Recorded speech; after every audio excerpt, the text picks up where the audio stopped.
Assalamualaikum warahmatullahi wabarakatuh. Haturan mitra, alhamdulillah tepang dangu deui sareng Mang Barna, bagiakeun Mang Barna anu bade neraskeun hancagara pandongengna tina carios kalayan judul Randa Bengserat karangan Ki Leuksa. Mangga urang sami-sami lajengkeun deui wae. Sokah kabarayun sadayana.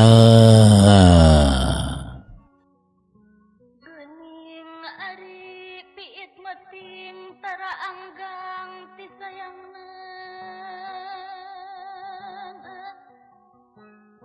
Geuning Hanca nu katuna teh upami telepat mah parantos dugi ka Mirja lempang diheula digoneng ku Basura jeung kolot-kolot sejena, dituturkeun ku mojang-mojang anu narangeui baki, garilis jeung garining da puguh meunang ngahaja ngahias. Tukangeun para mojang alitan lalaki marawa barang-barang meni sagala aya, kursi, bupet, ranjang, kero, lomari jeung sajabana, malah kasur, parabot dapur mangan hawu wungkul we nu henteu teh. Panitia nu ditugaskeun mapagi semah manicuh cih ngatur-ngatur semah dipernahkeun, babawaan digunukeun dinu lega, ari kadaharan katut barang leutik nu hargana anu aya hargaan langsung dibawa ka tengah imah. Atuh tarajo deui nu karek jol nyatana anu mawa suluh sababaraha tanggungan, katamah deui anu mawa bilik steng sabaraha lamar. Mawa bilik segarupa semah ngalingkung ibu-ibu di jero, atuh lalaki di balandongan langsung disuguhan sabab geus kataksir bakal carapeun da puguh jauh. Bagia wilujeng sumbing abah, aduh hatur nuhun ya lah. Cek Mang Ading bari sasalaman paromanana mani marah mai. Ambulai abah teh ari sabab barang rek ini eta doma teh tungtunan kalah leupas. Atuh ngepung heula doma abah teh. Nah, atuh ngarepot teuing meuni nyanyanak doma sagala rupiah abah. Ish, kurang pantes teu nungtun doma mah. Lumayan tamalengoh. Pilaku ari nungtun macan onaman atawa gajah, gede teuing gajah mah. Ai kumaha ari panghulu? Iraha sumbingna. Yuna enjing panghulu mah abah, sabab jangjina oge enjing. Mang Ading jeung Basura saterusna mah uplek ngobrol, silih bageakeun sedengkeun nu dipercaya jadi panitia mah masih keneh ngatur-ngatur semah, dipernahkeun nurutkeun kaayaan tempat, ari sabab kudu merenah diukna rek diayakeun heula upacara seserahan sarta bakal aya panarimaan ti pihak Mang Ading. Akhirna tepi kana mangsana pangatur acara ngamimitian biantara menta perhatian ti sarerea yen upacara rek dimimitian. Jap sarerea jempe dariuk bari mencerong kanu nyarita. Satu tasna pembukaan, hiji sesepuh wakil Basura maju rek ngikrarkeun atawa rek ijab ngeunaan niatna pangna datang kadinya. Dina nyaritana panjang lebar, basana merenah, puguh entep sirihna dicampuran ku basa-basa anu ngaharib-harib kana cawokah jeung banyol. Sanggeus panjang lebar medar maksud jeung tujuan, dina akhirna nyarita kieu. Para sepuh miwah hadirin sadayana, cindeuk nama simkuring teh kawakilan ku Basura. Seja masalahkeun pun anak anu ngaran Mirja. Bari mawa koneng sasolor pelakanun di Balumbang. Muga-muga sing jadi pamuka lawang karena datangna kabagjaan dunia akhirat. Sakitu anu kapihatur. Bobot sapanon carang sapakan hapunten anu kasuhun. Wassalamualaikum warahmatullahi wabarakatuh. Hadirin ngajawab salam manisahe. Terus eta sepuh teh calik deui. Satuluyna di tema kudu narima ti pihak Mang Ading. Ieu ge sarua wae dina biantarana teh panjang lebar. Ti mimiti ngabageakeun kanu daratang. Di tema komenta dihampura tina sagala kakurangan dina panarimaan. Nu akhirna madar isi upacara nyatana narima kana naon-naon nu dipasrahkeun ku sesepuh ti pihak Mirja. Dina akhirna eta sepuh naneskeun kieu. Janjana hadu uninga sarta mugi kasaki ku sadayana. Sim kuring nampi pisan kana naon leubi nu dipasrahkeun ku sepuh Cep Mirja. Bau moal disaha-saha sabab kalasan pisan tibeunut nyanak koneng sasolor. Adu di dieu nyampak sawah sakotak. Bala sisina eta sawah ni sakotak nih. Ayo urang labungkeun muga-muga jadi cukang lancaran kana datangna bagja. Di tema kudu haladir amin amin cenah bari pating serenge. Malah mah aya nu keprok sagala rupa.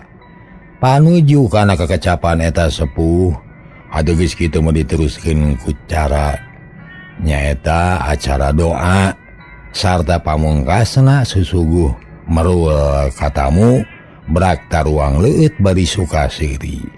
Semah tibunut dibageakeun ku urang Campaka. Silih kenalkeun, silih tanya ngaran, malah mah aya oge anu panca kaki ngadeukeutkeun duduluran. Kocapkeun Nyi Sari harita teh beuki parna. Hatena geus teu beunang dipapalerkeun. Sabab munga teh teu beunang disisilihan. Keukeuh embung dikawinkeun ka Mirja. Ngan rokaya diteken terus ku inung bapana sangka nurut sakumaha kahayangna. Akibatna Nyi Sari teh gering batin. Katemong dina rengkak paripolahna anu kaku. Paroman alum najandang dan satakar kebek ge teu bijil Sari. Teu medal cahya kalah cakueum lir poe cideum pinuh ku pihujaneun. Nyai, itu Jang Mirja sarangan tuang ka itu. Ulah kitu pamali. Ih. Cek Bisar mah bari jeung rada nyereng da keuheul kana jadi anak. Teu daek berag. Nyi Sari teu nemalan tetep baeud sarta paroman haseum. Tapi najan gitu-gitu burung nurut ka kolot. Biukna pindah rek maturan ka Mirja nu geus nyanghareupan kadaharan nu sagala aya. Mirja can ngahuap.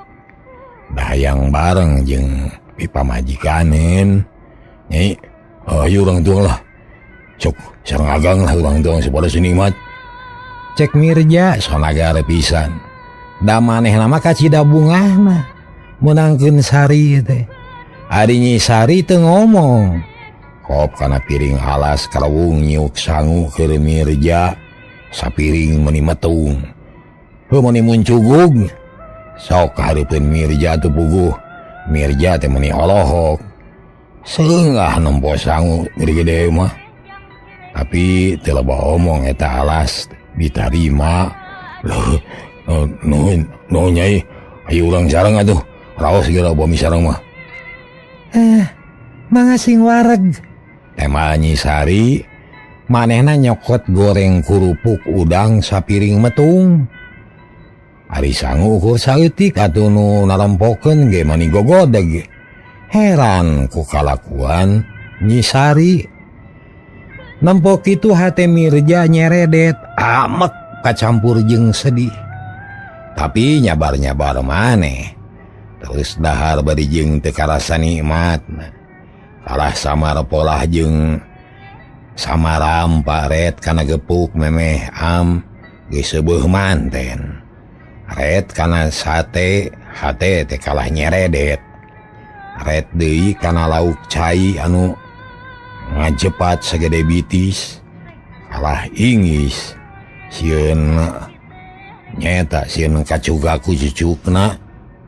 Antukna teh Mirja jiga anu teu hideng deui. Daharna am sangu teu make deungeuna. Puguh we ti corona karasa seueul kabuhulan. Regot nginum heula tas nginum ngareret kana dadar naog anu aya dina piring deukeut cai keur kokocok. Masaan dadar naog ya. Cekeun tos hate Mirja terus leungeunna ngaragamang rek nyokot naog. Tapi Nyi Sari salah sangka. Atuh engal-engalan teuing tuang teh sanesing kenging. Kitu pokna Nyi Sari. Sabab disangkana ku Nyi Sari mah rek ngumah leungeun. Malah macai keur kokocok jeung elapna dieserkeun ka Mirja tungtungna Mirja teh bingung atuh. Leungeun rek nyokot enog jadi menggol kana kokocok. Nu satulina nyokot elap. Bari ti corona mah elok-elokan. Atas cekap Nyai. Pokna bari dedeheman. Bari jeung gregeteun hatena mah. Nyi Sari teu loba omong. Manehna oge ngumah leungeun terus dilap. Sarta pok nyarita kanu digarawe. Bi, ieu beresan Bi. Pokna, mangga Nyai. Pagawe ngadeuketan terus mereskeun urut dalahar. Nyi Sari pindah diukna ka deukeut lawang kamar. Ari Mirja hatena bagegel jeung keuheul. Lamun teu loba jelema mah hayang ngageulendeng atuh ka Nyi Sari ieu teh. Tapi da teu wasa. Nah tuang teh teu pira teuing geuning Ujang. Bisar mah heraneun. Sabab asa karek bieun udah dahar teh bet geus lekasan deui. Cekap Ibu. Tos wareg. Wayahan we Ujang di dieu mah teu aya anu aneh, ukur sakitu buktosna. Atuh upami aya kapalai mah sasauran we atuh. Urang milarian. Tos cekap Ibu. Ieu ge sagala aya. Teu kada milari anu teu aya sabesar ulah ngarepotkeun. Temal Mirja ku siwel ngabijilkeun rokok palenyun udud teu loba carita. Geus teu kudu dicatur kumaha ramena di imah Mang Ading dina mangsa hajat ngawinkeun. Ayeuna urang cokot gancangna. Moru waktu anu tangtu nyaritakeun akad nikah. Nitih wanci nu mustari ninggang mangsa nu utama cunduk waktu datang mangsa. Mirja jeung Sari rek dirapalan direndengkeun payunan panaib disaksian ku sepuh-sepuh. Harita teh kira-kira pukul 10 akad nikah geus ampir prung. Panganten awewe jeung lalaki geus dipayunan ku panaib. Walina geus sadia, saksina geus aya, nu nyaksian sajena geus ngalingkung. Atuh geus teu aya nu didagoan deui, pok panaib ngamimitian nyarios. Walina tos aya. Pokna abdi ramana Nyi Sari manawi. Temal Mang Ading. Nuhun dupi saksina. Tos sayogi. Warantos abdi salaku lebe janten saksi. Itu deui bah surah sareng kulawargina janten saksi. Temal palebe. Nuhun wali sareng saksi tos aya kitu deui panganten istri sareng pamaget tos aya janten mung kantun akad nikah wungkul supados dina akad nikah teu kagok simkuring hoyong terang heula mangrupi naon mas kawina. Panaib neuteup ka Mirja. Ari Mirja kaluak lieu. Jigana mah poho teu dibejaan heula ku bapana. Atuh pok bah surah nyarita saingetna. Mas kawin muning jalu hiji lah. Kontan atanapi dianyuk. Kon dianyuk. Ger atuh nu ngariung teh seuri. Ari Nyi Sari rada jebi. Oh dianyuk oge tiasa ngan eta teh ngarupikeun hutang. Ari hutang teh kudu dibayar. Mun teu dibayar dosa. Janten upami tos aya enggal bayar. Saur Panaib tetep ayem. Satuluina Panaib mere heula piwuruh ka Mirja jeung Nyi Sari minangka latihan heula. Sangkan dina prakna nu sanyana teu aya salah. Sanggeus 2 kali diajar ijab qabul bener, pung dimimitian anu resmina. Alhamdulillah lancar teu aya itu ieu. Mitra kaum dangu ti harita Mirja resmi mihukum Nyi Sari. Sah jadi salaki jeung pamajikan boga hak laki rabi sabab geus kakurung kutika anu sah nurutkeun aturan agama Islam. Mitra sabada akad nikah Nyi Sari jiga anu tas hudang gering. Lempangna teh sasampoyongan cipanon teu daek tuhur atuh munyungan ge kapaksa dibeyeng da palaur bisi labuh. Bisar mah jeung Mang Ading kabawakeun cari nakdak sabab sakilat ge ngarti kumaha parasaan nu jadi anak. Kitu deui Mirja manehna bet jadi gehgeran nampon ngumbar cipanon teh pipilueun ngan teu mata kaharti. Nah eta cipanon teh cipanon bunga atawa cipanon sedih. Nu nyaho iwalti Mirja sorangan. Tapi ari umumna mah kagagas bunga pacampur jeung sedih ongko. Ngan khusus keur Nyi Sari manehna mah nyaan sedih sarta dina hate geus janji moal rek sumujud ka Mirja dabongan kawina dipaksa ku kolot. Kitu rugina maksa anu teu suka teh. Urang gancangkeun ieu carita nu hajat geus lekasan di imah Mang Ading geus tiiseun balik deui cara sasari. Ngan ayeuna mah kulawarga teh katambahan ku Mirja sabab geus jadi salaki Nyi Sari. Tapi kaayaan di imah Mang Ading teh beda pisan jeung nu disangka ku batur. Cek batur senang jeung pikabungaheun teh sanyana mah sarerea jadi bingung. Ari nu jadi sababna tayalian iwati Nyi Sari nu teu hade ka salaki. Poe kahiji Mirja can wani bebeja ka kolot. Kahiji era keneh, kaduana aya keneh kasabaran. Poe kadua kajengkelna mimiti datang. Lantaran kalakuan Nyi Sari betaya robahna. Akhirna poe katilu mah Mirja teh maksakeun nyarita ka Nyi Sari. Harita teh diburuan dariuk dina bangku leutik hanapeun tangkal buah. Sari akang mah heran naha aya gula beteu amisnya. Kitu mimitina teh maksudna mah rek malapah gedang. sangkan tetog moal teuing. Tapi katarimana ko Nyisari mah taya hartina.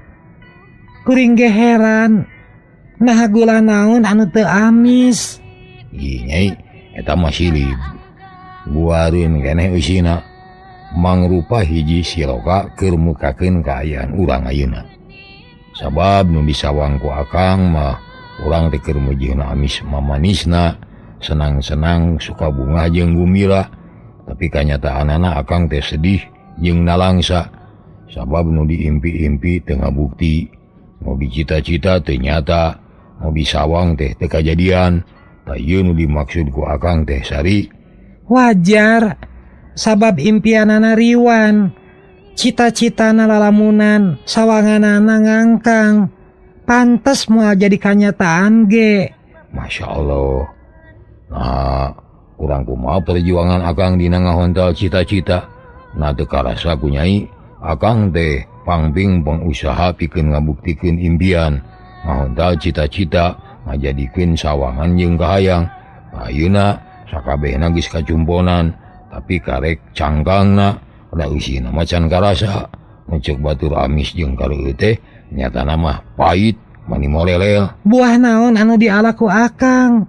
Buah kabagjaan nu dicita-citakeun di baheula mula. Eta buah atah keneh keset jeung pait. Emang Nyisari Jiga nu ngarti kana siloka ti Mirja. upami terang yen buahna atah keneh enggal gira puyum ngarah tereh asak.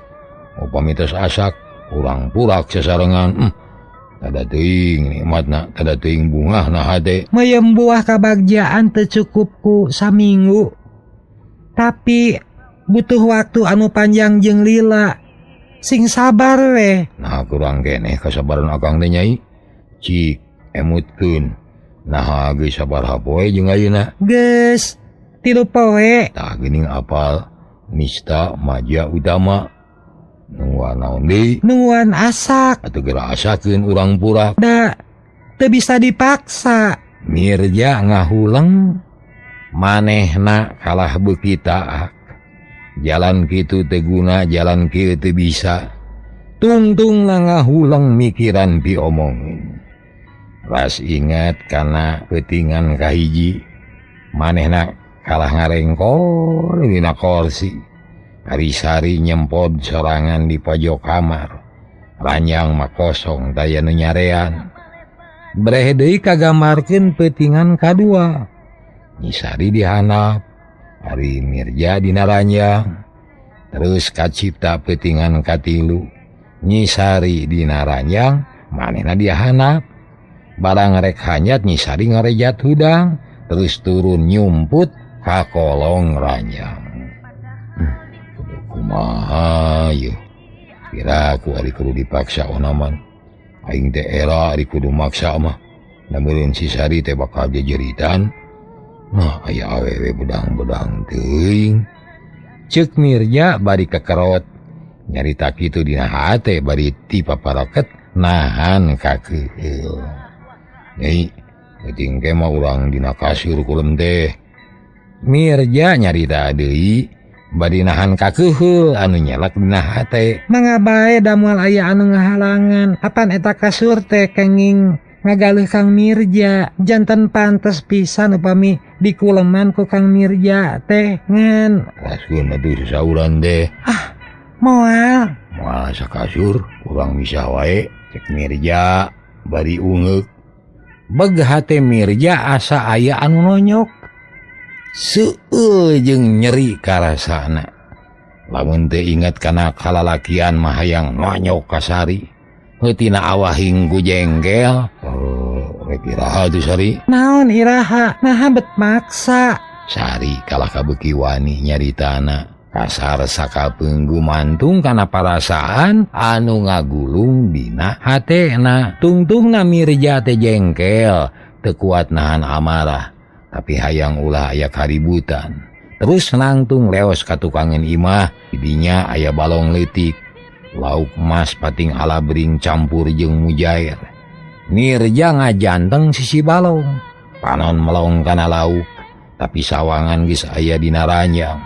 Uteukna muter neangan akal kumaha carana pikeun nalukeun Nyi Sari. Laporkeun wae ka mana gitu. Cek pikirna terus ngusap beungeut. Gek diuk dina batu bari anger neuteut ka balong. Keur kitu kadenge sora hayam kokotak. Bari gagarapakan ku Mirja direret barang breh. Hayam jago ngababerik hayam bikang. Bikangna hiber kana gantar. Diberik hiber kana kenteng. Diudag hiber kana tangkal jamu. Tetep dibeberik. Akhirna hayam bikang lumpat ka kebon sampe. Disusul ku jagona. Tidinya teka tempo deui kahalangan kurungkun hui jeung deui hayam bikang teka tempo deui lumpat malah mah jempe. Alah aing eleh ku hayam. Mirja gegaleneng sorangan. Uripna dikeupulkeun di papareket teh nyahoeun tukangeun aya anu nangtung. Nyatana Mang Ading nu karek jol di kebon. Keur naon Ujang? Kebeg. Mirja ngarenyag. Ret kami tohana nyeh seuri. Tapi teu nyari dah seuri kapaksa. Tahun ba hayam nu buruk beungeut. Mun kenging mah rek di lekek sekalian duman. Cek Mirja, bisa pisan nyaritana teh ngarah di piana kudu jadi mitohana. Ada keur ngalamun di samaranya hayam kudan deh jamak we atuh dalalaki tuh bapak menang buah ngora bisi palai medis. Cek Mang Ading bari nunjuk kana carangka didinya aya buah ngora diselapkeun kana jukut. Mangapa nuhun Pak? Mirja muru kana carangka. Ari Mang Ading ngaleos ka cai rek abdas. Sabab can salat lohor harita keneh Mirja ngadaharan buah ngora. Di kokosan jiga budak. Barang keur ngadahar buah, ras inget kana omong kolot. Yen awewe nu rek nyiram atawa keur nyiram, sok resep kanu haseum-haseum. Atuh inget kanu nyiram teh jadi inget deui ka pamajikanana anu can hade wae. Ranjada ngabibita we wungkul buah teh yeuh. Bener buah teh dibaledogkeun ka lebah pojok imah. Didinya aya lodong ngajajar. Buah teh keuna pisan kana lodong klentrong cenah. Tapi kadengena ku Mirja nu keur ngalamun mah jomlo cenah. Atuh puding digaah mekasa dipoyokan ku lodong. Kurang ajar lodong gelo ka aing nyebut jomlo. Dan kudu ditarok ku kampak sia. Mirja ngojengkang nyokot kampak. Gedi gemuru lodong bakat ku keheul. Datang-datang habak lodong teh ditarok. Karawok cenah. Tapi dasar Mirja keur malaweung. Eta sara lodong nu ditarok teh cenah jiga moyokan ka manehna. Kadengena teh bodoh cenah. Gelo sia nyebut bodoh ka aing. Sugan kudu dibalangkeun sia.